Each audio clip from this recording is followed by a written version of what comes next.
보통 사람들이 물리를 아주 싫어하거든요. 제가 너무 잘 알고 있어요. 그래서 그 많은 분들이 좀 걱정하실지도 모르겠는데, 방송 중에 이제 유시민 선생님께서 이런 말씀을 하신 적이 있어요. 그래서 물리하기 어렵겠지만 아마 오늘 제 강연만 듣고서 여러분이 이해하시기도 쉽지 않으실 겁니다. 하지만 오늘 강연이 끝난 다음에 내용은 잘 모르겠지만 물리가 생각보다 다정한 것 같네, 이런 생각을 가지시게 되면 이 강연이 성공적으로 됐다고 저는 생각을 이제 하겠습니다. 우선 첫 번째 주제는 빛에 대한 건데요. 읽어보시면 좀 이상하지 않나요? 빛은 어둠의 부재다. 보통은 저희가 어둠은 빛의 부재다라고 생각을 합니다. 어두우면 이 빛이 없네, 빨리 불 좀 켜라, 이렇게 말씀하시잖아요. 사실 빛이 어둠의 부재입니다. 이제 왜 그런지는 제가 차차 이야기를 할 텐데요. 저는 모든 이야기를 이 그림으로 시작을 합니다. 여러 동심원이 있는 그림이죠. 그림의 정중앙에 솔이라고 태양입니다. 태양이 정중앙에 있는 거니까 아마 이제 감을 잡으신 분도 계실 것 같은데, 코페르니쿠스가 썼던 책 천구의 회전에 대하여란 책에 나오는 그림이에요. 그 유명한 지동설을 나타낸 그림이죠. 물론 오늘날 우리는 이게 상식이라서 우리 밖에 나가보시면 지금은 이제 태양이 안 보이겠지만 태양이 우리 주위를 도는 게 아니라, 태양이 진 게 아니라 우리가 돌았다는 사실 여러분이 아실 거예요. 저희가 돌고 있습니다. 태양 주위를 돌고 있고, 다음에 우리가 사는 이 지구는 평평하지 않고 둥그렇잖아요. 이런 이야기들이 너무나 당연한 이야기처럼 생각이 드신다면 한번 가슴에 손을 얹고 정말로 내가 그 말을 믿을 수 있나, 내가 정말로 그거를 마음 깊이 깨달을 수 있는 생각을 해보시면은 생각보다 쉬운 얘기가 아니라는 건 아마 아실 수 있을 거예요. 근데 사실 이 그림도 오류가 있습니다.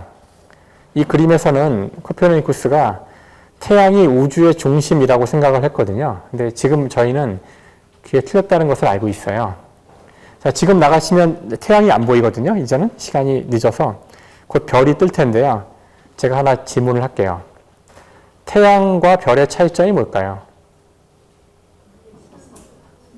스스로 빛을 내는 것이 태양인가요? 별인가요?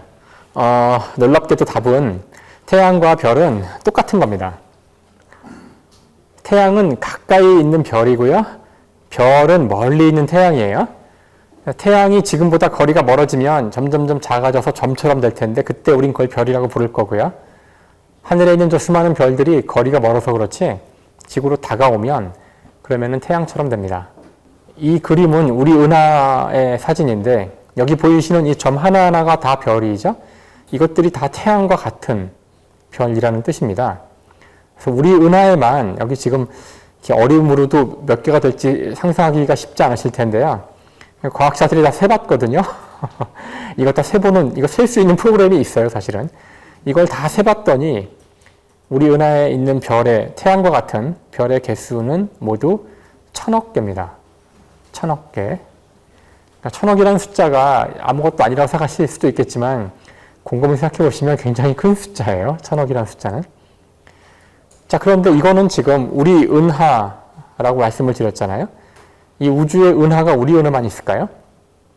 은하가 아주 많이 있어요, 은하도.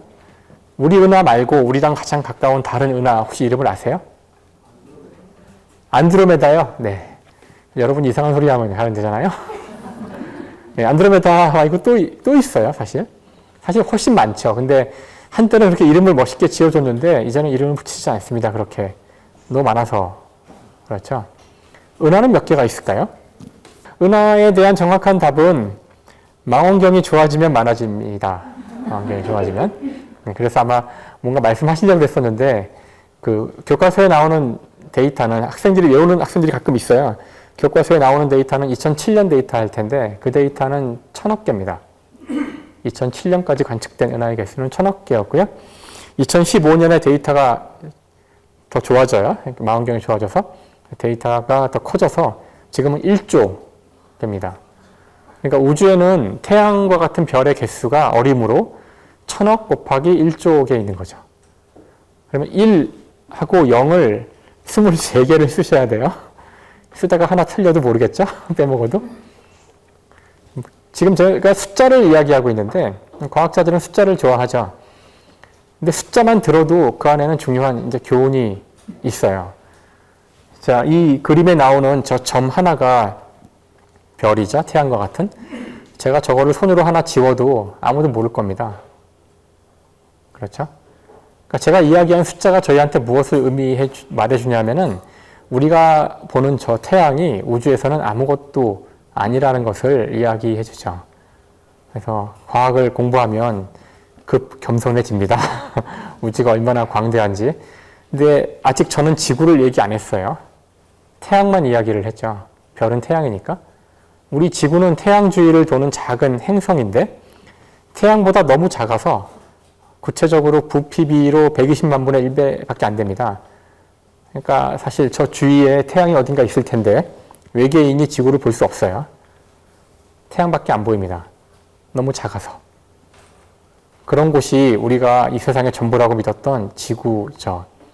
그러니까 우주에 대한 과학은 우리에게 언제나 무엇을 얘기해 주냐면은 겸손하게 살아야 된다는 것을 이야기해 주고 이 지구가 아무것도 아니라는 것, 내일 당장 사라져도 아무도 모를 거란 겁니다. 우주에서.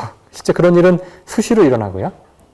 우주에서 은하 하나, 이 정도 규모의 은하가 생기고 없어지고 하기 때문에 태양이나 지구 따위는 아무것도 아니거든요. 그래서 그 사실을 알게 되면 우리가 지구를 더 사랑해야 된다는 생각이 드시겠죠.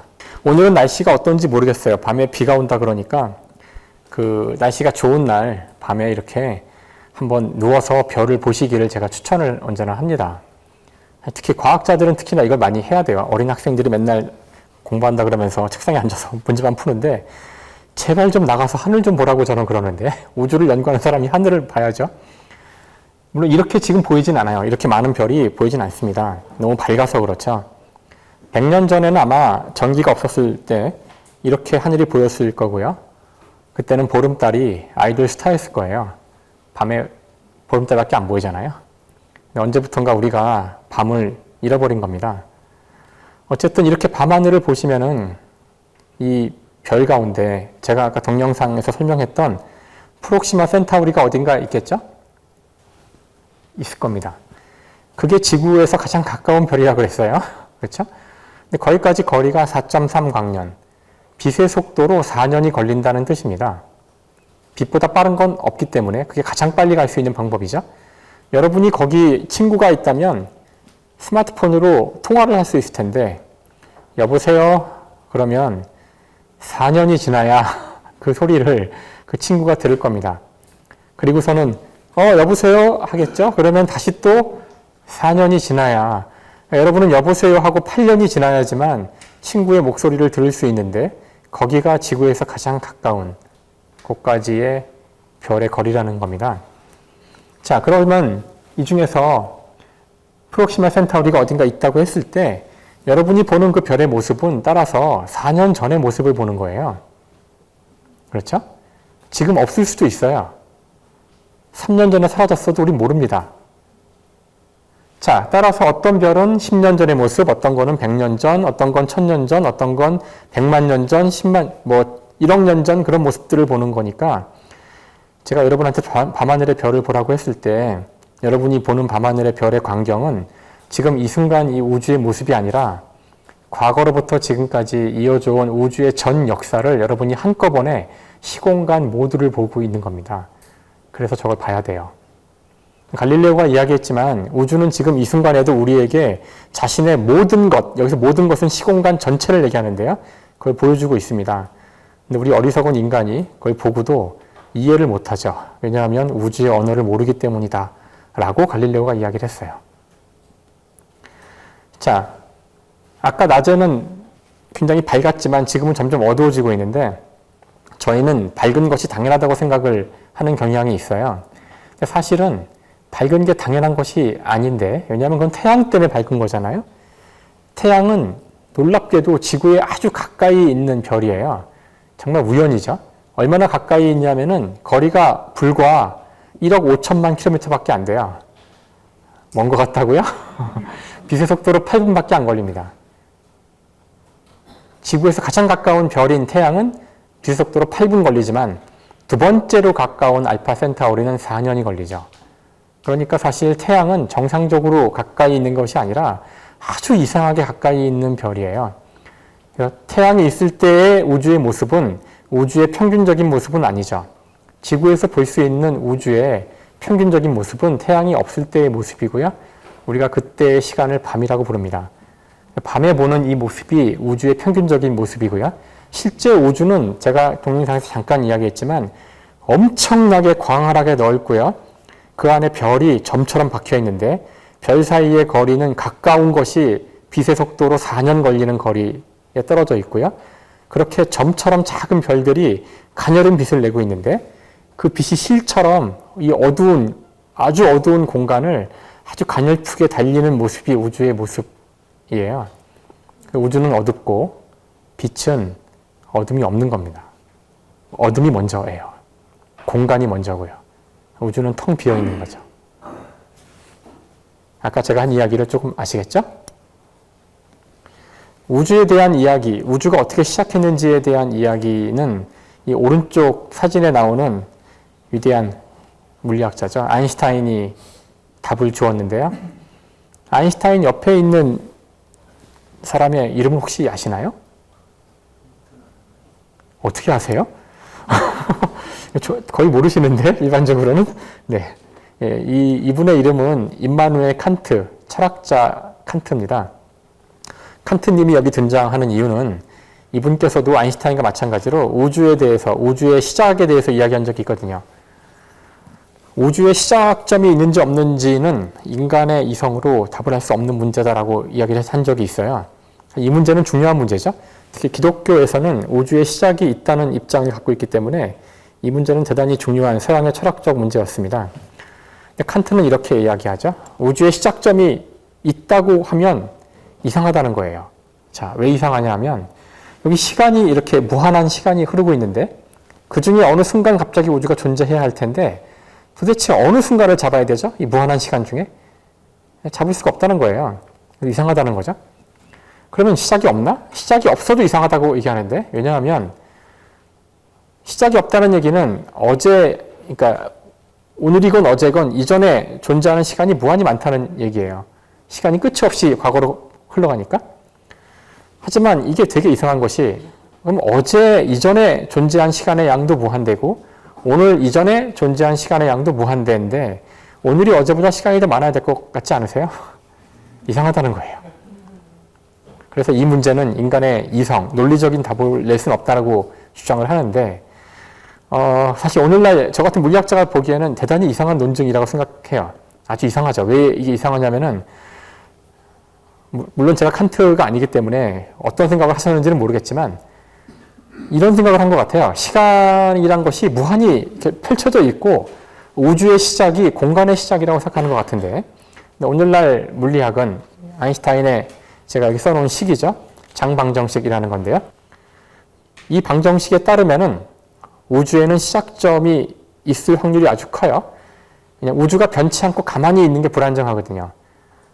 그래서 우주는 한 점에서부터 시작을 해서 팽창을 하고 있거나 수축하고 있는 것이 더 올바른 답일 확률이 큰데 놀랍게도 그 우주가 시작할 때 시간도 같이 나타났다는 것이 이 방정식이 이야기해주는 바죠. 칸트의 이야기가 이상한 것은 시간은 언제나 존재하고 있는 것이 아니라는 거예요.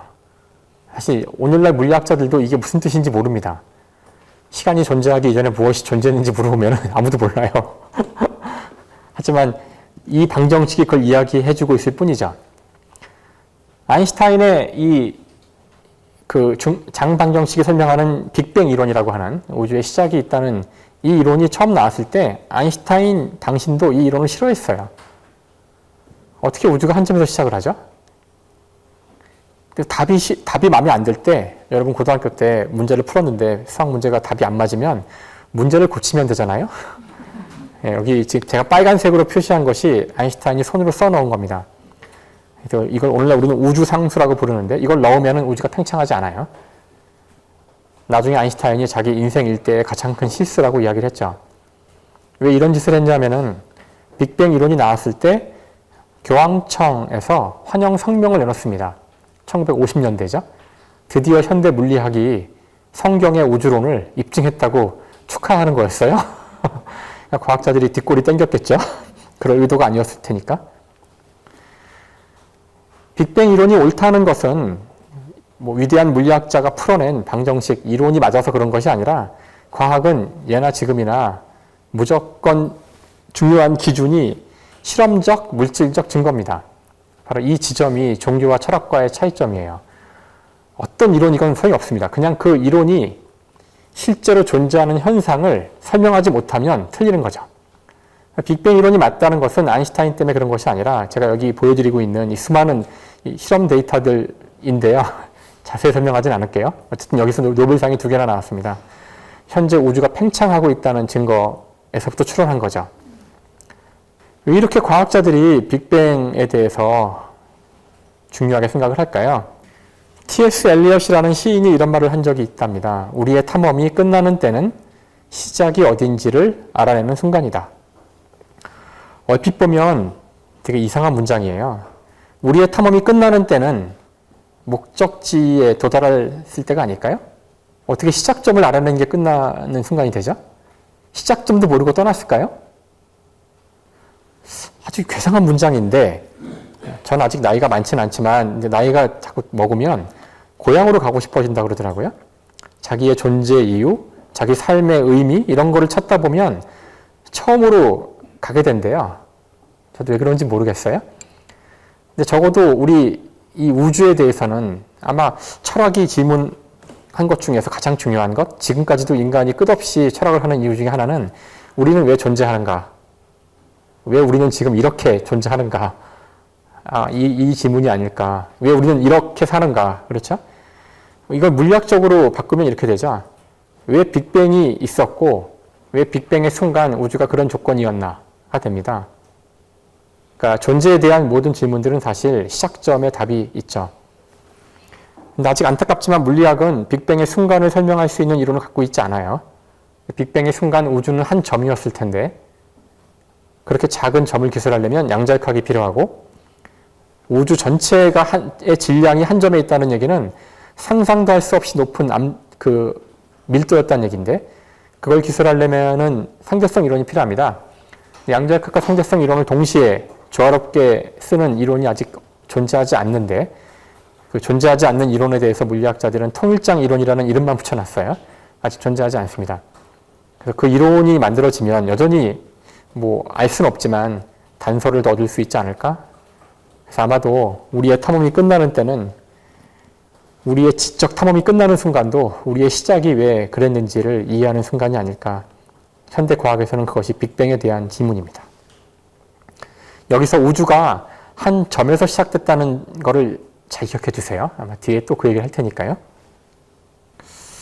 아마 이거는 되게 어려울 것 같은데 이 문서가 무엇일지 상상하시기가 쉽지 않을 거예요. 이 문서는 고대 그리스어로 쓰여져 있답니다. 저도 못 읽어요. 그래서 고대 그리스의 위대한 철학자이자 수학자였던 에우클레이데스, 영어식 이름으로 얘기하는 게 더 편하실 수 있어요. 유클리드라고 하죠. 유클리드의 기하학 원론의 일부분입니다. 기하학 원론 다 보셨죠? 예, 웃으세요? 항상 똑같은 반응이 나오는데 여러분 웃으시지만 기하학 원론에 나오는 내용을 다 알고 계십니다. 이걸 모르고 살 수 없어요. 문명국가에서는. 여기 나오는 내용을 제가 조금만 예를 들어드릴게요. 삼각형의 합동조건, 이등변 삼각형, 정삼각형, 피타고라스의 정리 기억나세요? 원에 내접하는 삼각형, 도형, 기하학이라고 부르는 거죠. 대한민국 교육과정에서는 중학교 2학년 때 배웁니다. 이거 안 배우고 졸업 못하니까 다 아시는 거죠. 우리 모두 이 책의 내용을 모두 알고 있고 우리뿐만 아니라 지난 2500년간 지구상 문명국가에서는 다 가르친 내용이에요. 누구든 지식인이 되려면 이걸 배워야 돼요. 하지만 이 책은 내용도 중요하지만 이 책이 쓰여진 방식이 되게 중요해요. 근데 그거를 잘 모릅니다, 사람들이. 왜냐하면 이 책을 본 적은 없거든요. 원본을. 이 책은 이렇게 쓰여져 있어요. 정의와 공리가 나오고 나머지는 이 정의와 공리로부터 나올 수 있는 모든 논리적 귀결을 써놓은 거죠. 정의란 것은 이름을 주는 겁니다. 자, 이것은 물입니다. 제가 이름을 주는 거죠. 여러분이 시비를 걸 수가 없죠. 왜 물이라고 합니까? 이거를 돌이라고 합시다. 말도 안 되는 얘기예요. 물이라고 하자는데. 그 다음에 공리라는 것은 문장이에요. 역시 문장인데 이 문장은 명제라는 특별한 문장이에요. 명제는 참과 거짓을 알 수 있는 문장입니다. 모든 문장이 참, 거짓을 알 수 있는 건 아니거든요. 명제들 가운데 공리라고 할 때는 어떤 특성이 있는 거냐면은 제가 그 문장을 참으로 정의하겠다는 겁니다. 그러니까 여러분이 시비 걸 수 없어요. 이게 왜 참이에요? 이거 참으로 하자니까. 시비 걸 수 없어요. 그냥 참으로 하자고요. 자, 이와 같이 유클리드의 기하학은 이름을 준 것과 그것이 무조건 맞다고 한 것, 이유는 몰라요. 그렇게 두 개 써놓고 이것으로부터 나올 수 있는 것들을 몽땅 다 써서 놓은 것이 이 책이에요. 그러면 이 책은 어떤 중요한 특성을 가지게 되냐면은 이 책에 나오는 모든 문장들은 단 한 문장도 틀리지 않는다는 뜻입니다. 무서운 책이에요. 인간이 지금까지 쓴 책 중에서 단 한 문장도 틀리지 않은 게 있냐고 저한테 물어보면 여기 있다고 얘기할 겁니다. 이 책은 틀리지 않습니다. 틀리지 않기로 했기 때문에 안 틀리는 거죠. 자, 그래서 사실 수학은 좀 가혹하게 얘기해서 제가 수학을 되게 사랑하는 사람인데 수학에 대해서 가끔씩 가혹한 표현을 쓰긴 하는데 수학은 그냥 거대한 동어 반복입니다. 같은 말을 반복하는 거예요. 믿지 못하시겠다고요? 그럴 리가 있냐고요? 자, 여러분 고등학교 때 수학 문제 풀던 기억 나세요? y는 3x 3승 더하기 2x 제곱 더하기 x 그만하라고요? 그 다음 어떻게 하나요? 줄 바꿔서 이퀄 또 쓰시죠? 또 줄 바꿔서 이퀄 또 쓰시죠? 물론 지금 제대로 이게 굴러가고 있다면 첫 번째 줄보다 두 번째 줄이 좀 짧아야 되고요. 그 다음은 또 더 짧아져서 점점 짧아져야 돼요. 맨 마지막에 되면 이퀄하고 뭐가 나오나요? 답은 보나마나 영화님은 1이죠. 풀어보면 이게 얼마나 웃긴지 생각해 보세요. 맨 위에 줄부터 맨 아래 줄까지 다 똑같다는 거예요. 이퀄 0과 1을 다 다른 말로 쓰고 있는 겁니다. 수학은 동어 반복이에요. 그래서 틀리지 않습니다. 그래서 과학이 수학을 언어로 쓰는 이유는 과학이 어떤 과학 이론이든 수학으로 쓰여지는 순간 가정이 맞다면 그 이유는 다 맞아요. 그래서 수학을 쓰는 겁니다. 정말 굉장히 좋은 언어죠. 학문을 하기에. 자, 이런 책을 쓸 때 유클리드가 가장 골치 아팠을 순간이 언제일 거냐 하면은 제가 추정하기로는 첫 번째 문장을 쓸 때였을 거예요. 아무것도 정의한 것도 없고 아무것도 옳다고 한 것도 없는데 뭔가 하나 써야 되죠. 텅 빈 공간에다가 뭘 써야 했을까요? 자, 이건 이제 책을 보지 않은 사람은 모르죠. 유클리드 기하학의 첫 번째 정의 보여드릴 텐데요. 저는 이 수학 책에 나오는 문장이지만 그 어떤 철학책보다 그 어떤 종교에 나오는 그 문구보다 더 심오하고 그 깊은 의미가 있다고 생각을 해요. 이겁니다. 점은 부분이 없는 것이다. 일단 점을 정의해야겠다고 생각한 것은 저는 전적으로 동의를 해요. 왜냐하면 점을 모으면 선이 되고 선을 모으면 면이 되고 면을 모으면 부피가 되기 때문에 기하학, 모든 도형, 3차원 공간상에서의 모든 것들의 근원은 점에 있거든요. 자, 그런데 이 문장을 보면 저는 이 문장 보고 정말 재밌었어요. 점은 무엇이다. 보통 그렇게 쓰겠죠. 무엇이 없는 것이다 라고 쓸까요? 정말 꼬인 사람이 아니고서야 처음부터 부정어를 쓴다는 게 말이 될까요? 아마도 무수히 썼다 지웠을 거라고 저는 예상을 해요. 몇 년 걸렸을지도 몰라요. 하다 안 되니까 결국은 부정어를 쓴 겁니다. 점은 부분이 없어요. 자, 오늘날 현대 물리학에서도 이 우주에 있는 모든 물질의 근원이 무엇인지를 찾고 있죠.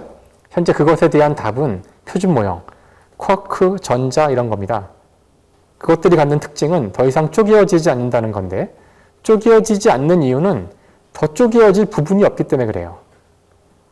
부분이 없다는 뜻은 물리학에서도 이 세상 물질의 근원을 다룰 때, 정의할 때 나오는 그런 문장이죠.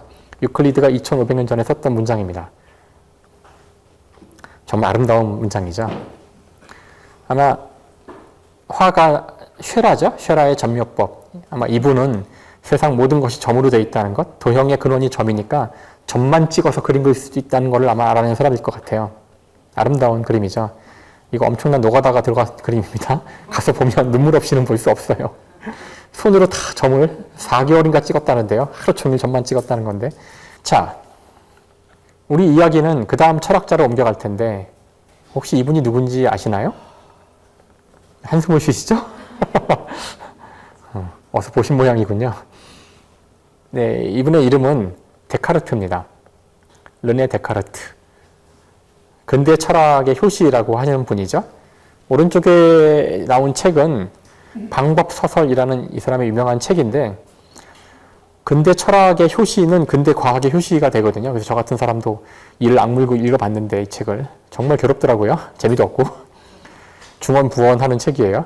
지금 스타일이 아니긴 한데 그 중언부언을 하면서 끊임없이 반복해서 강조하는 것이 두 가지 있어요. 첫 번째는 의심하라는 겁니다. 근대 철학의 핵심은 의심하라는 거예요. 지금은 당연하지만 1600년대 초에 의심하라는 얘기는 죽으라는 얘기죠. 그때는 종교전쟁이 일어나고 있는데 성경도 의심하라는 얘기니까 아주 위험한 사상입니다. 또 한 가지 중요한 내용이 반복되고 있는데 또 한 가지는 이제 방법서설이니까 방법을 제시해요. 자, 철학을 이렇게 해봐라. 이런 방법으로 하는 게 좋을 것 같다. 데카르트가 제시하는 방법이란 바로 수학적 방법입니다. 유클리드의 기하학적 방법이죠. 그렇게 하면 틀리지 않을 수 있으니까. 데카르트의 철학에 나오는 공리, 유클리드 기하학과 마찬가지로 이 사람도 공리를 세우죠. 우리 모두 그 공리를 암기하고 있습니다. 여러분 다 기억하고 계실 거예요. 뭐죠? 데카르트의 제1공리? 나는 생각한다, 고로 존재한다. 네, 제1공리죠. 그냥 참이라고 하자는 거예요, 데카르트가. 어쨌든 데카르트는 자신의 철학을 수학처럼 풀어갑니다. 그러다 보니 수학을 공부를 많이 하고 수학에서도 중요한 업적을 남기죠. 제가 이제 곧 데카르트의 위대한 수학 업적을 보여드릴 텐데요. 이것도 유클리드의 기하학의 첫 줄만큼이나 아주 감동적이고 아름다운 거예요. 다 배운 거죠, 우리가 사실은. 아름답지 않으세요? 진짜 아름다운 거예요. 심오하기도 하죠. 자, 이것은 좌표계라는 겁니다. 좌표계. 좌표계란 것은 공간에서의 한 점을 x, y, z라는 세 개의 숫자로 나타낸 거죠. 대한민국 교육과정에서는 중학교 2학년 때 배우는데요. 여러분 다 알고 계셔야 되는 거죠. 자, 이런 식으로 점을 기술해야겠다는 생각을 한 거는 데카르트의 인류 감각입니다. 데카르트가 유클리드의 기하학 공부를 열심히 했으니까 점을 찝어낸 거예요. 점이 핵심이에요. 점을 숫자로 쓰자. 점을 숫자로 쓴 게 왜 중요할까요? 왜냐하면 이 당시의 수학을 좀 거칠게 정리하자면 수학의 역사는 크게 둘로 나눌 수 있어요. 서양의 수학과 동양의 수학이죠. 서양의 수학은 주로 기하학이에요. 그리고 고대 그리스로부터 이어진 기하학이고 유클리드의 기하학이죠. 그들이 기하학을 공부한 이유는 실용적 목적이 아니라 기하학에 나오는 도형들이 바로 이데아입니다. 이데아. 이상적인 세계를 구현하는 거죠. 천상의 물체들은 다 도형적인 그런 완벽한 구나 완벽한 원이 돼야 돼요. 그들에게는 도형의 세계가 머릿속에서 상상하는 신의 세계 이상의 세계였던 거예요. 자, 또 하나의 수학은 동양의 수학인데 여기서 동양은 우리 동아시아를 얘기하는 게 아니라 인도와 이슬람을 얘기합니다. 인도와 이슬람의 수학은 굉장히 실용적인 목적으로 개발됐고요. 대수학이라는 건데 더하기 빼기 곱하기 나누기 하는 거예요. 그러다가 인도에서 0이 발견되고요. 0을 발견해내죠. 그리고 미지수 x를 이용한 방정식도 만들어내요. 우리가 그 분야를 대수학이라고 합니다. 이 두 개의 수학을 하나로 융합시킬 수단이 필요한데 동서의 융합이자 수학의 융합입니다. 그러기 위해서 필요한 것은 도형을 숫자로 쓰면 돼요. 그것이 바로 좌표계죠. 그래서 도형을 점의 집합으로 나타낼 수가 있고요. x와 y로 된 점의 집합을 수학에서는 함수라고 부르죠. 그래서 함수가 굉장히 중요한 융합적인 개념이고 이제부터 사람들은 두 직선의 교점을 구하기 위해서 직선을 그릴 필요도 없어요. 직선의 방정식 두 개를 쓰고 연립해서 근을 구하면 되죠. 이제 새로운 세상이 열린 겁니다. 공간상의 도형이 숫자가 된 거고요. 곧 물리학자들이 이 공간상의 도형을 쓴 수식을 운동을 기술할 때 사용할 거고 그 수식을 구하면 문제를 다 풀었다고 주장할 거고요. 그 수식을 주는 미분 방정식을 찾으면 그 법칙이라고 부를 거예요. 이게 없으면 물리학이 없습니다. 그래서 데카르트는 근대의 철학뿐만 아니라 근대의 과학이자 근대의 수학을 열었던 위대한 수학자죠. 이자 철학자죠. 자, 이제 이걸 가지고 제가 물리학으로 갈게요. 이제 물리학으로 갈 단계가 됐어요. 물리학의 핵심 철학을 보여드릴 텐데 이거입니다. 이걸 보시고서 아련한 추억이 떠오르시는 분들은 이제 저랑 비슷한 연배이고요. 요즘 학생들은 이거 보면은 아, 이거 그 전설에 나온다는 그 게임이군요. 이거 스타크래프트죠.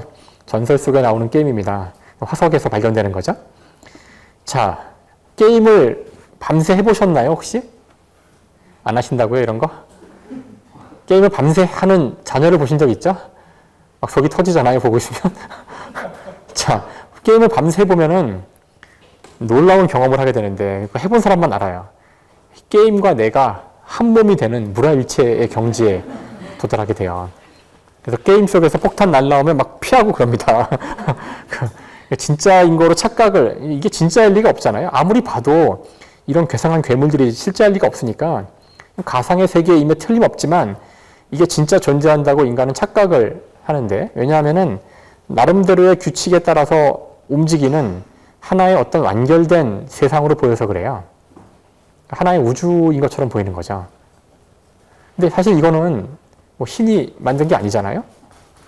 이거 인간이 만든 겁니다. 프로그래머가 만든 거죠. 월급 받고 만든 거죠. 그러니까 아주 어려운 일이 아니란 뜻인데, 자, 이렇게 하나의 세상을 만들 때 뭐가 필요한지 생각을 해보세요. 여기 일단 수많은 것들이 보이시죠? 이거를 게임 전문 용어로 유닛이라 그래요. 유닛. 많은 유닛들이 있죠. 그다음 유닛들이 지금은 정지 화면으로 보여드리고 있지만 움직여야 될 텐데 어떻게 움직이게 할까요? 이제 우리는 데카르트가 필요합니다. 각 유닛들의 위치를 x, y 두 개의 숫자, 좌표로 나타내고 그 숫자가 바뀌는 것이 물체의 움직임이 되는 거죠. 숫자의 바뀜이 우리가 보기에 그럴듯하게 된다면은 그거는 가상의 세계가 되는 겁니다. 자, 숫자로 된 게 되게 중요한데 숫자가 되면 뭐든지 숫자가 되는 순간 컴퓨터가 그걸 처리할 수 있어요. 컴퓨터라는 말은 컴퓨트라는 동사에서 온 거예요. 컴퓨트라는 동사는 계산하다는 뜻입니다. 그러니까 계산기죠. 그러니까 계산할 수 있는 건, 숫자로 쓸 수 있는 건 다 컴퓨터가 할 수 있어요. 자, 이거는 가상의 세계, 컴퓨터 게임을 얘기하고 있지만 여러분들은 실제 존재하는 사람들이잖아요. 여기 다 실제하는 겁니다. 하지만 곰곰이 생각해 보세요. 이 실제하는 이 세상이 저 게임과 얼마나 다를까요? 여기도 유닛이죠? 이런 거 다 유닛이에요. 다 유닛입니다. 여기도 다 위치를 기술할 수 있죠? X, Y, Z 좌표로 기술할 수 있어요. 움직인다는 얘기는 좌표가 바뀌는 거죠. 숫자들이. 그런 식으로 우주에 존재하는 모든 것, 제가 그냥 것이라고 할게요. 모든 것들의 위치를 전부 다 우리가 숫자로 바꿨다고 합시다. 그 모든 숫자를 컴퓨터에 다 집어넣었어요.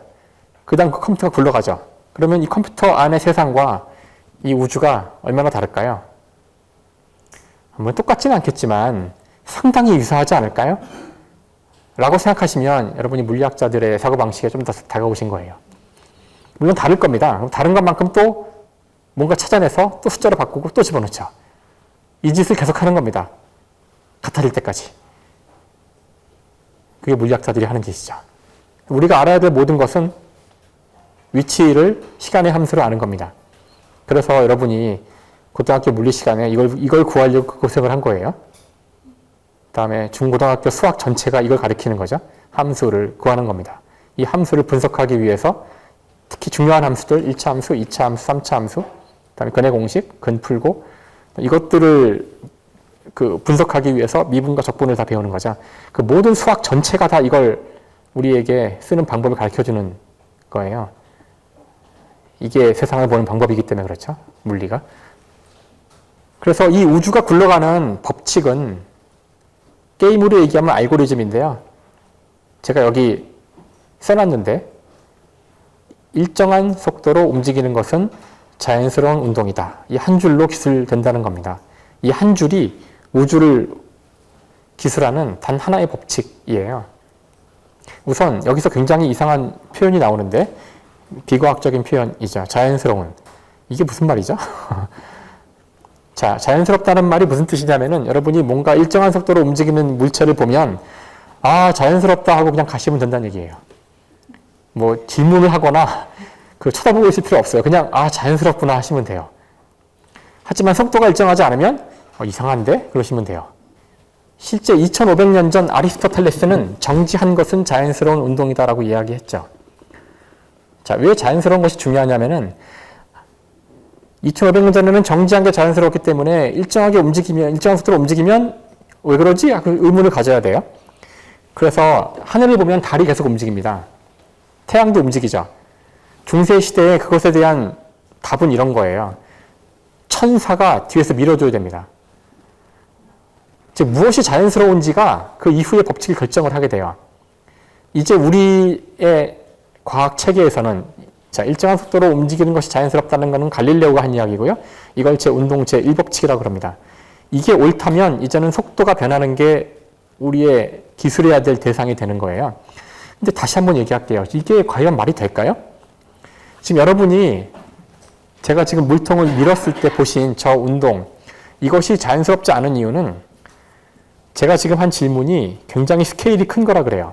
이 우주에서 가장 자연스러운 운동이 무엇일까? 이런 질문을 제가 한 건데 우리 인생으로 비유하자면 이런 질문을 한 거죠. 우리 인생에서, 내 인생에서 가장 중요한 것이 무엇일까? 이런 질문을 하신 거예요. 자, 이런 질문에 대한 답을 이제 풀려고 한 달치 식량을 어깨에 짊어지고 동굴로 들어가셨어요. 앉아서 막 생각을 합니다. 생각을 하려고 그러는데 아, 맞다. 오늘 저녁 때 친구랑 술 먹기로 했는데 나가야 되나? 이러면 안 됩니다. 이러면. 그쵸? 이런 중요한 문제를 푸는데 뭐 그런 술 먹는 일 따위 아, 올여름엔 어디 여행 가야 되는데 안 됩니다. 이런 거. 무슨 말인고 하니 중요하지 않은 걸 자꾸 생각하시면 안 돼요. 중요한 문제를 푸는데. 자, 여기서 제가 우주에서 가장 자연스러운 운동이 뭔지를 보려고 실험을 하는데 여기 중요하지 않은 게 있어요. 방해하는 게 있다고요. 그게 뭘까요? 중력. 또 뭐가 있죠? 바닥이 있잖아요. 원래 이런 답들이 나오는 게 정상인데 지금 말 안 하시는데요. 이런 답들이 나오면은 이건 이제 일상적인 답이고 물리학자 입장에서는 좀 스케일이 커야 돼요. 뭐가 지금 쓸데없는 거냐면은 이 지구가 쓸데없는 거예요. 지금 우주 전체에서 가장 자연스러운 운동이 뭔지를 찾고 있는데 이 하찮은 지구가 있잖아요. 지구보다도 적어도 한 태양계 정도는 밀어버리고 시작해야 됩니다. 태양계를 싹 없애버려요. 빈 공간이 확보가 됐죠. 거기다가 저 물통을 놓고 이제 살짝 밀어보는 거죠. 그럼 물통이 어떻게 움직이냐면은 이 동영상에 나오지만 영화 그래비티의 한 장면이죠. 우주 공간에서 움직이기 시작한 우주인은 멈출 수가 없어요. 결국은 이 사람은 죽죠. 멈출 방법이 없어요. 자기는 돌아가고 있는데 저 도는 것도 멈추지 못하죠. 일단 움직이기 시작하면 그 자체가 우주에서 자연스러운 운동이기 때문에 그 물체 자신을 멈출 방법은 없어요. 절대로 멈추지 못합니다. 방법이 있다면 자신의 물체 몸을 반으로 나누거나 자기를 잘라서 한 부분을 던지거나 제3의 물체가 자기한테 와서 뭘 치거나 그럴 수밖에 없어요. 무서운 얘기죠. 자, 이것이 운동의 법칙이기 때문에 이제 이것을 수식으로 쓰는 일이 남았는데 물리 법칙이 되기 위해서는 그 일을 한 사람이 물리학의 아버지라고 하는 뉴턴입니다. 자, 또 하나의 수학은 동양의 수학인데 여기서 동양은 우리 동아시아를 얘기하는 게 아니라 인도와 이슬람을 얘기합니다. 인도와 이슬람의 수학은 굉장히 실용적인 목적으로 개발됐고요. 대수학이라는 건데 더하기 빼기 곱하기 나누기 하는 거예요. 그러다가 인도에서 0이 발견되고요. 0을 발견해내죠. 그리고 미지수 X를 이용한 방정식도 만들어내요. 우리가 그 분야를 대수학이라고 합니다. 이 두 개의 수학을 하나로 융합시킬 수단이 필요한데 동서의 융합이자 수학의 융합입니다. 그러기 위해서 필요한 것은 도형을 숫자로 쓰면 돼요. 그것이 바로 좌표계죠. 그래서 도형을 점의 집합으로 나타낼 수가 있고요. X와 Y로 된 점의 집합을 수학에서는 함수라고 부르죠. 그래서 함수가 굉장히 중요한 융합적인 개념이고 이제부터 사람들은 두 직선의 교점을 구하기 위해서 직선을 그릴 필요도 없어요. 직선의 방정식 두 개를 쓰고 연립해서 근을 구하면 되죠. 이제 새로운 세상이 열린 겁니다. 공간상의 도형이 숫자가 된 거고요. 곧 물리학자들이 이 공간상의 도형을 쓴 수식을 운동을 기술할 때 사용할 거고, 그 수식을 구하면 문제를 다 풀었다고 주장할 거고요. 그 수식을 주는 미분 방정식을 찾으면 그 법칙이라고 부를 거예요. 이게 없으면 물리학이 없습니다. 그래서 데카르트는 근대의 철학뿐만 아니라 근대의 과학이자 근대의 수학을 열었던 위대한 수학자죠. 이자 철학자죠. 자, 이제 이걸 가지고 제가 물리학으로 갈게요. 이제 물리학으로 갈 단계가 됐어요. 물리학의 핵심 철학을 보여드릴 텐데 이거입니다. 이걸 보시고서 아련한 추억이 떠오르시는 분들은 이제 저랑 비슷한 연배이고요. 요즘 학생들은 이거 보면은 아, 이거 그 전설에 나온다는 그 게임이군요. 이거 스타크래프트죠. 전설 속에 나오는 게임입니다. 화석에서 발견되는 거죠. 자, 게임을 밤새 해보셨나요, 혹시? 안 하신다고요, 이런 거?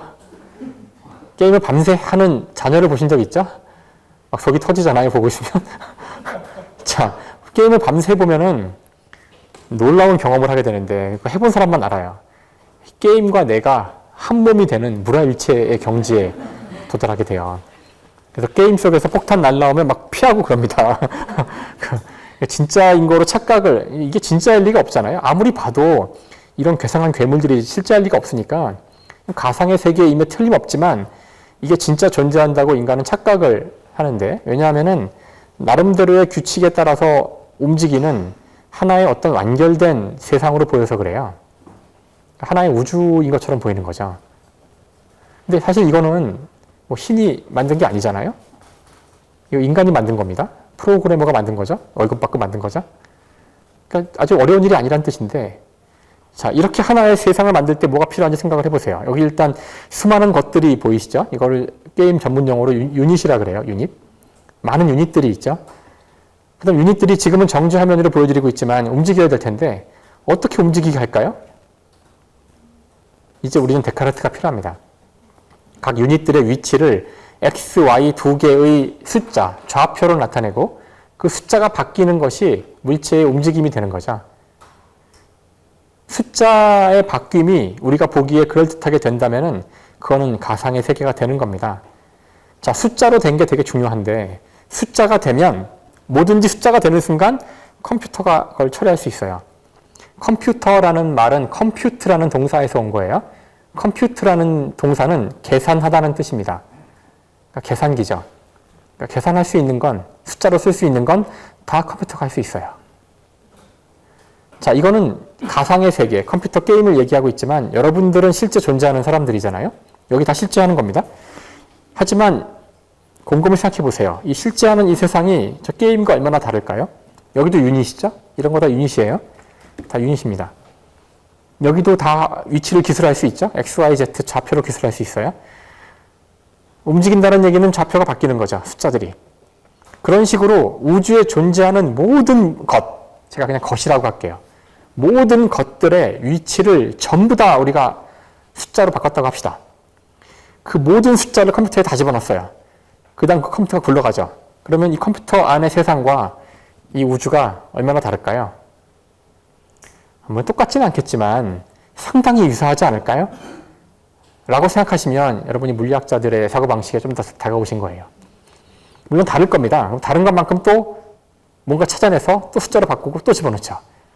이 짓을 계속 하는 겁니다. 같아질 때까지. 그게 물리학자들이 하는 짓이죠. 우리가 알아야 될 모든 것은 위치를 시간의 함수로 아는 겁니다. 그래서 여러분이 고등학교 물리 시간에 이걸 구하려고 고생을 한 거예요. 그다음에 중고등학교 수학 전체가 이걸 가리키는 거죠. 함수를 구하는 겁니다. 이 함수를 분석하기 위해서 특히 중요한 함수들 1차 함수, 2차 함수, 3차 함수, 그다음에 근의 공식, 근 풀고 이것들을 분석하기 위해서 미분과 적분을 다 배우는 거죠. 그 모든 수학 전체가 다 이걸 우리에게 쓰는 방법을 가르쳐주는 거예요. 이게 세상을 보는 방법이기 때문에 그렇죠. 물리가. 그래서 이 우주가 굴러가는 법칙은 게임으로 얘기하면 알고리즘인데요. 제가 여기 써놨는데 일정한 속도로 움직이는 것은 자연스러운 운동이다. 이 한 줄로 기술된다는 겁니다. 이 한 줄이 우주를 기술하는 단 하나의 법칙이에요. 우선 여기서 굉장히 이상한 표현이 나오는데 비과학적인 표현이죠. 자연스러운. 이게 무슨 말이죠? 자, 자연스럽다는 말이 무슨 뜻이냐면은 여러분이 뭔가 일정한 속도로 움직이는 물체를 보면 아, 자연스럽다 하고 그냥 가시면 된다는 얘기예요. 뭐 질문을 하거나 쳐다보고 있을 필요 없어요. 그냥 아, 자연스럽구나 하시면 돼요. 하지만 속도가 일정하지 않으면 이상한데? 그러시면 돼요. 실제 2500년 전 아리스토텔레스는 정지한 것은 자연스러운 운동이다라고 이야기했죠. 자, 왜 자연스러운 것이 중요하냐면은 2500년 전에는 정지한 게 자연스럽기 때문에 일정한 속도로 움직이면 왜 그러지? 그 의문을 가져야 돼요. 그래서 하늘을 보면 달이 계속 움직입니다. 태양도 움직이죠. 중세 시대에 그것에 대한 답은 이런 거예요. 천사가 뒤에서 밀어줘야 됩니다. 즉 무엇이 자연스러운지가 그 이후의 법칙을 결정을 하게 돼요. 이제 우리의 과학 체계에서는 자, 일정한 속도로 움직이는 것이 자연스럽다는 것은 갈릴레오가 한 이야기고요. 이걸 운동 제1법칙이라고 합니다. 이게 옳다면 이제는 속도가 변하는 게 우리의 기술해야 될 대상이 되는 거예요. 근데 다시 한번 얘기할게요. 이게 과연 말이 될까요? 지금 여러분이 제가 지금 물통을 밀었을 때 보신 저 운동, 이것이 자연스럽지 않은 이유는 제가 지금 한 질문이 굉장히 스케일이 큰 거라 그래요.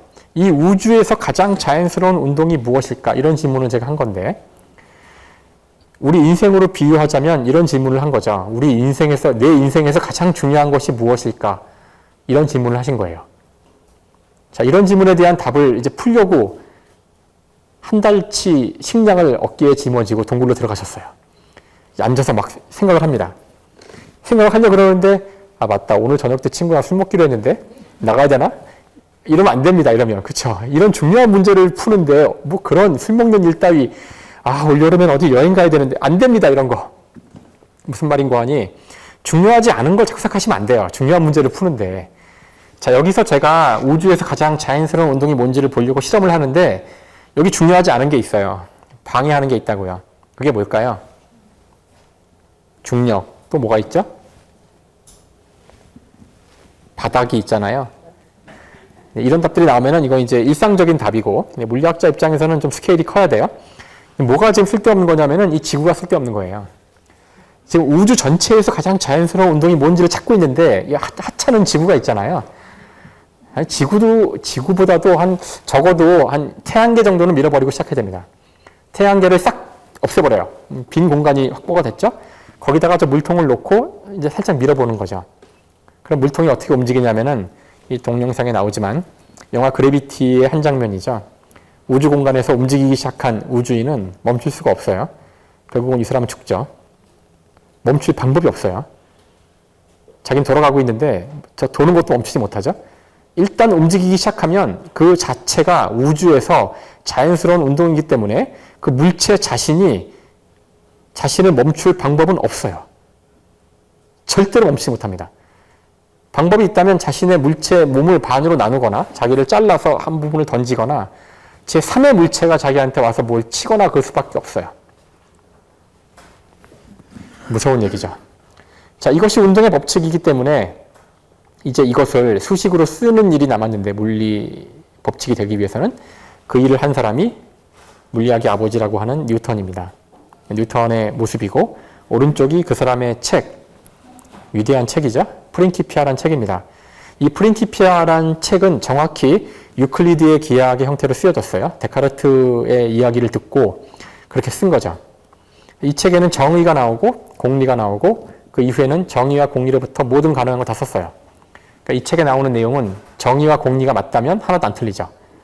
공리가 3개 나옵니다. 제1공리, 2공리, 3공리.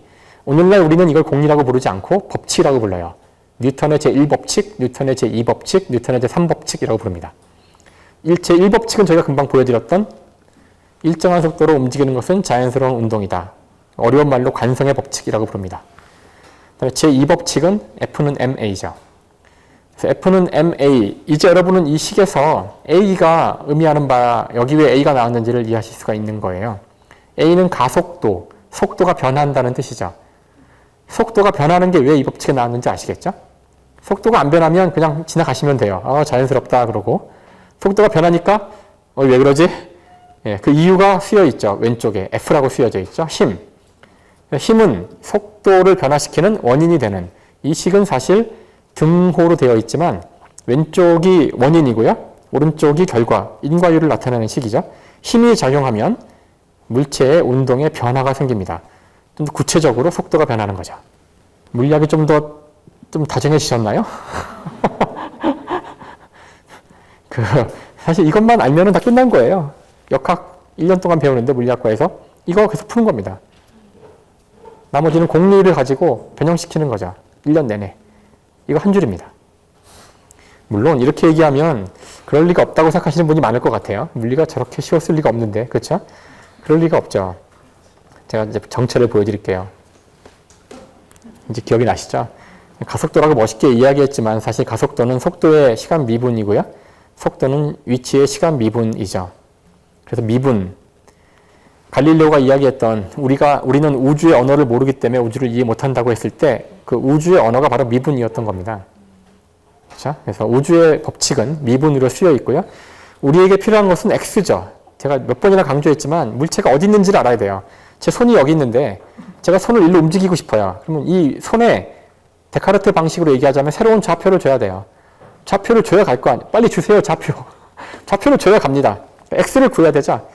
미분 방정식으로부터 X를 구하는 방법은 미분의 역과정이라 적분이라고 부릅니다. 우주는 그 법칙이 미분이라는 언어로 쓰여 있고 우주가 굴러간다는 얘기는 적분한다는 얘기죠. 그래서 우리가 고등학교 때 미적분을 배우는 겁니다.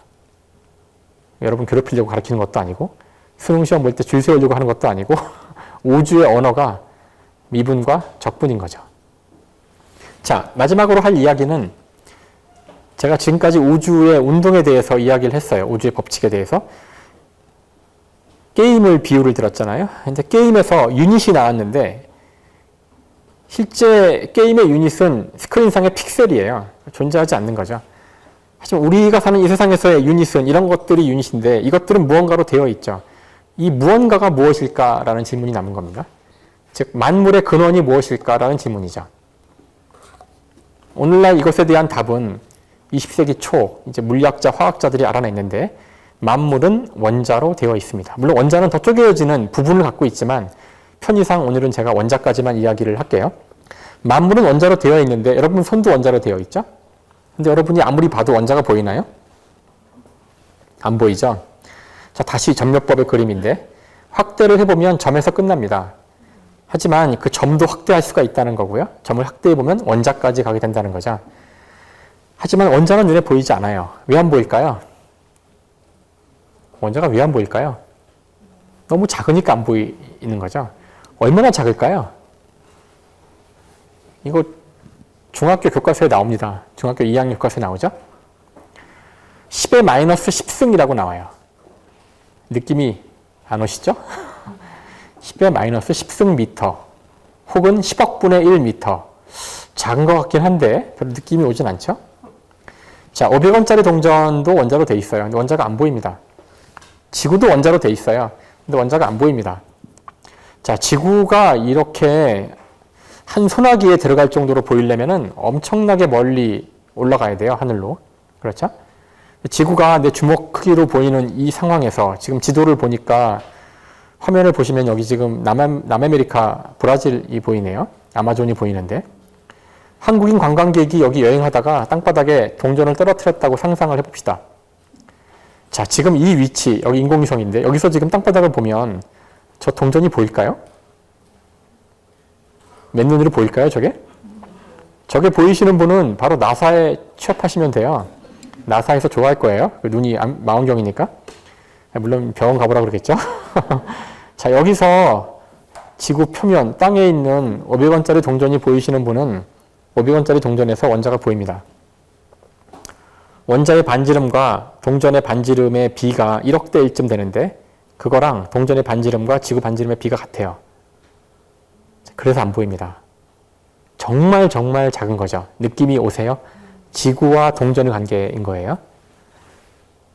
어쨌든 거칠게 이야기해서 세상 모든 것은 원자라는 레고 블록으로 되어 있어서 레고 블록을 어떻게 조립하냐에 따라 바퀴벌레가 되기도 하고 재가 되기도 하고 스마트폰이 되기도 하고 뭐 오만 것이 되기도 하죠. 이거는 비유가 아니라 실제가 그래요. 그래서 사실 저를 원자 수준으로 분해를 하게 되면은 어떤 생명체든 만들 수 있습니다. 지구상의 생명체는 CHON 4개의 원자가 99%인데 원자 조성이 거의 같아요. 그래서 저나 지렁이나 뭐 무슨 뭐 박테리아나 뭐 무슨 유글레나나 뭐 이상한 뭐 파리나 다 똑같아요. 그래서 크기만 다른 거지 원자 수준으로 가면은 원자의 조성은 거의 같습니다. 태양은 무엇으로 되어 있을까요? 무언가 불타고 있는데 뭐가 불타고 있죠? 수소죠, 수소. 수소라는 원자로 되어 있어요. 하지만 수소는 물도 수소로 되어 있죠. H2O. 그렇죠? 그래서 바닷물도 수소가 있고요. 태양에도 수소가 있고 우리 몸도 60% 이상이 물이에요. 여러분 몸도 수소가 있습니다. 여러분 몸의 수소와 바닷물의 수소와 태양의 수소는 다 똑같은 거죠. 이거 놀라운 사실일 수도 있어요. 20세기 과학이 알아낸 가장 위대한 사실이에요. 그 전까지는 사람들이 이런 죽어있는 물질을 이루는 기본 단위와 생명체의 단위와 천상의 세상과의 물질의 단위는 다 다른 줄 알았거든요. 다 똑같습니다. 그러니까 우리는 별에서 왔고 땅에서 왔고 땅으로 돌아가는 거죠. 지구가 부서지면 다시 별로 돌아가고요. 자, 이런 놀라운 사실을 원래 그 먼 옛날 벌써 철학자들이 알아낸 건 아니고 생각을 했죠. 그래서 우리가 이 당시 고대 그리스 시대의 철학자들의 이런 과학적 내용들을 과학이라고 부르진 않아요. 다시 이야기하지만 실험적 증거는 없거든요. 오늘날 과학자들은 그 증거를 갖고 있어요. 이들은 증거가 없이 생각으로만 했는데, 그러니까 사변에 가까운 건데요. 데모크리투스라는 철학자가 이 세상이 원자로 되어 있다는 이야기를 한 사람입니다. 그래서 이 우주는 텅 비어있는 진공, 무의 세상에 원자라는 아주 작고 쪼개어지지 않고 부분이 없는 하지만 영원 불멸하는 입자들로 되어 있는데 이것들이 끊임없이 서로 만나서 붙었다가 떨어졌다 하는 것이 이 우주의 모든 모습이라는 거예요. 그런 주장을 합니다. 자, 그런데 인간이 여기서 이상한 행동을 하죠. 원자들이 이렇게 모였어요. 어떤 패턴을 이루고 있어요. 형상을 이루고 있죠. 그 형상을 보고서 아버지 하고 얘기하는 거예요. 원자의 모임에 불과한데 여기 어떤 또 원자들의 모임이 있어요. 이 원자들이 막 이렇게 움직입니다. 그걸 보고서 야, 저건 정말 기분 나쁘다. 왜 저러지? 이런 이상한 얘기를 한다는 거예요.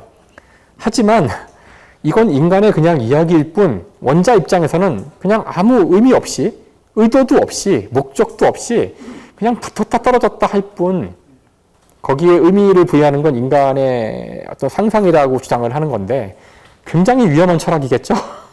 이런 거를 주장하고 살아남을 리가 없죠. 고대 그리스에서 바로 신을 부정하는 거니까 이 철학은 철저하게 말살되는 철학이 됩니다.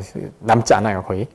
어쨌든 이 데모크리투스의 철학을 듣고서 에피쿠로스라는 철학자죠. 에피쿠로스가 아하, 저 정말 재밌는 철학인데 저것이 맞다면 우리 인간은 어떻게 살아야 될까 고민을 했고요. 에피쿠로스의 철학은 교과서에 나오죠. 4글자로 정의돼서 나옵니다. 쾌락주의라 그러죠. 쾌락주의. 상상하실 수 있지만 아니 이 세상에 어떤 의도도 없다면 어떻게 살아야 될까요? 그냥 즐겁게 살자는 거예요. 그냥 쾌락을 즐기면서 살자.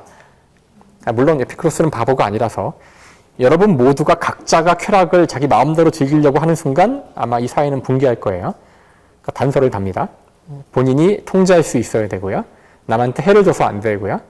그래서 이 사람이 추천하는 쾌락은 이런 거죠. 뭐 책을 보거나 잔디를 가꾸거나 뭐 이런 쾌락을 뭐 노래를 부르거나 이런 쾌락을 추천을 하죠. 어쨌든 이들의 철학은 과학은 아니지만 원자를 가정하고서 세상을 이해하려고 노력했던 사람들인데 뭐 놀랍게도 이들의 결론이 우리랑 같아요. 과정은 다르겠지만 그래서 오늘날 우리가 과학자들이 이해하고 있는 세상의 모습이 이들의 생각과 다르지 않기 때문에 인간에 대한 함의도 크게 다르지 않다는 것이 문제라면 문제인 거죠. 즉 인간에겐 의미가 필요한데 이들이 기술하는 과학자들이 알아낸 원자로 된 세상에서는 의미라는 것이 딱히 없는 것처럼 보인다는 거예요. 근데 과연 인간이 의미 없이 살 수 있을까요? 유발 하라리가 쓴 책 사피엔스를 보시면 인간의 중요한 특징 가운데 하나로 존재하지도 않는 상상을 믿는 능력이라는 말이 나옵니다. 자, 이것이 무슨 뜻이냐면은 제가 보통 이렇게 비유를 들려드리는데요. 여기 원숭이가 한 마리 앉아있다고 상상을 해보세요. 원숭이가 여기 앉아서 바나나를 먹으려고 딱 깔려고, 껍질을 깔려고 그러고 있는데 제가 이 원숭이 바나나를 뺏어요. 제가 먹으려고 합니다. 그리고 대신 원숭이한테는 이걸 10,000원짜리 지폐를 대신 주죠. 그 원숭이가 저한테 감사하다고 하고서 그냥 조용히 물러갈까요? 그럴 리가 없죠. 바로 저를 막 물어뜯거나 다시 이 바나나 달라고 막 그럴 텐데, 사실 원숭이가 좀 현명하다면 이걸 가지고 마트에 가면 한 20개, 바나나 20개는 살 수 있지 않을까요? 이걸로? 그렇죠? 그러니까 바보 멍청이죠. 이걸 몰랐던 건데, 그 의미를. 근데 생각을 곰곰이 해보시면 사실 우리가 이상한 거예요. 원숭이가 만든 거죠. 이거 종이 쪼가리 맞아요. 이거 종이에요, 종이. 그렇죠? 종이입니다. 파란색 종이에요. 근데 우리는 이 종이에 실제로는 존재하지 않는데 그런 바나나 20개의 가치가 있다는 것을, 그런 상상이죠. 그런 상상을 믿는 능력을 가지고 있어요. 여러분이나 저나. 이 능력이 보통 능력이 아닌 것이 다른 영장류들이 못해요. 침팬지나 오랑우탄 못합니다, 이거. 우리 인간은 합니다. 그래서 인간 고유의 중요한 특성인데 이거를 할 수 있기 때문에 인간은 이렇게 거대한 사회를 유지할 수 있다는 거예요. 원숭이나 침팬지도 100마리 정도의 사회를 이룰 수 있어요. 우리 인간도 초기, 선사시대 초기에는 그런 작은 집단 사회를 이뤘고요. 대개 그런 집단 사회는 혈연 집단입니다. 그러니까 본능에 의해서 유지가 되는 사회예요. 거기까지는 가능한데 문제는 10,000, 100,000, 100만 정도의 개체들이 모여서 도시국가를 이루거나 국가를 이루려면은 이제는 이런 거를 믿는 능력이 없으면 다른 혈연 관계에 있는 개체들과 같이 협력하여 일을 할 수가 없어요. 다행히도 인간에게는 그런 능력이 있어서 이와 같은 사회를 이루고 있고, 여러분이 지금 이 순간에도 실제로는 존재하지도 않는, 지금 이 돈의 예를 들었는데요. 그런 수많은 것들을 다 믿으시기 때문에 이 사회가 지탱되고 있는 겁니다. 그래서 여기 있는 것들 전부 다 존재하지 않는 거예요. 정의란 무엇인가라는 책 보셨나요? 마이클 샌델의 저 책을 다들 1장밖에 안 보는 책이라던데, 보시면 여러분 이 책 보고 나서 아 그래 정의가 뭐지 하고 한 줄로 딱 쓰실 수 있어요? 못 씁니다. 이 책을 읽으면 정의가 뭔지 모르게 돼요. 행복이란 무엇인가 이런 책을 사서 보시면서 이 책 보고 나면 이제는 행복이 뭔지 정확히 알게 될 거야 라고 기대하시는 분은 미친 사람이죠. 사랑이란 무엇인가? 여기에 사랑의 답이 있을까요? 인생이란, 보시면 이런 무엇인가 시리즈 책들이 많은데 이런 책의 목표는 다 똑같아요. 왜 이런 것들이 정의가 안 될까요? 왜냐하면 이런 것들이 실제로 존재하지 않아서 그래요. 인간이 만든 겁니다. 인간이 이런 거대한 사회를 이루고 살아가기 위해서 만든 거예요. 가끔 이런 말을 하면 좀 충격받으시는 분들이 많아서 저를 되게 미워하시는 분도 생기고 그래서 제가 말을 하나 더 덧붙이는데, 제가 이런 말을 함으로써 여기 정의, 행복, 사랑, 대한민국 이런 게 상상의 산물이라 쓸데없다고 얘기하는 것이 아니라 그래서 소중한 겁니다. 이거는 인간의 상상만으로 만들어진 거기 때문에 이걸 믿어야지만 인간이에요. 인간적으로 사실 분들은 이걸 믿는 사람들이란 뜻이에요.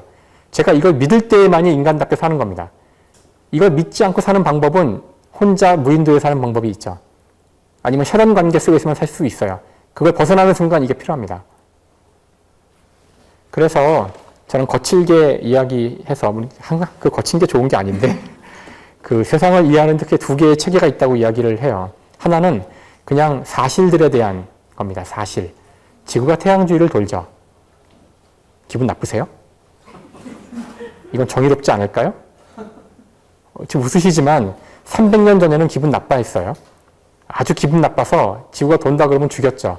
그것도 불태워 죽였어요. 신의 뜻을 거역하는 사람들이었죠. 백인과 흑인은 평등합니다.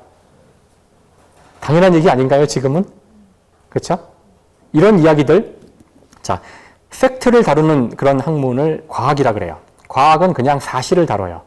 거기에 여러분이 어떤 인간의 이런 상상을 넣는 순간 보통 안 좋아집니다. 진화론이 나왔을 때 많은 사람들이 분노를 했는데, 사실 진화론은 지구상의 모든 생명체를 설명하는 이론이에요. 근데 사람들이 어리석게도 오로지 인간에 대한 함의만 가지고 분노를 해요. 다른 동물들은 신경도 안 써요. 그렇죠?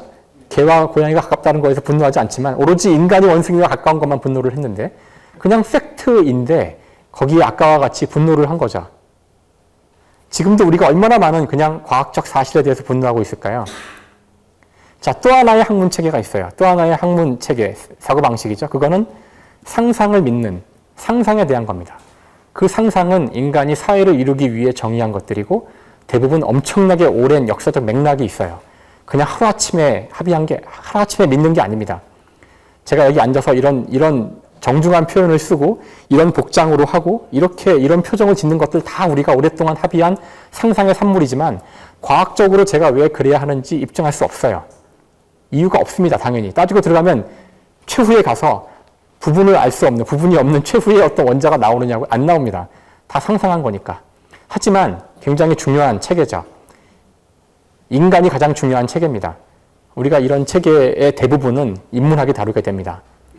자, 이와 같이 이 두 개의 서로 상이한 체계, 이 체계를 모두 다 조화롭게 우리가 알 때만이 이 세상을 제대로 이해할 수 있다라는 것이 저희 생각이고, 따라서 과학과 인문학은 서로 경쟁 관계에 있거나 서로 대타적인 부분이 아니라는 거예요.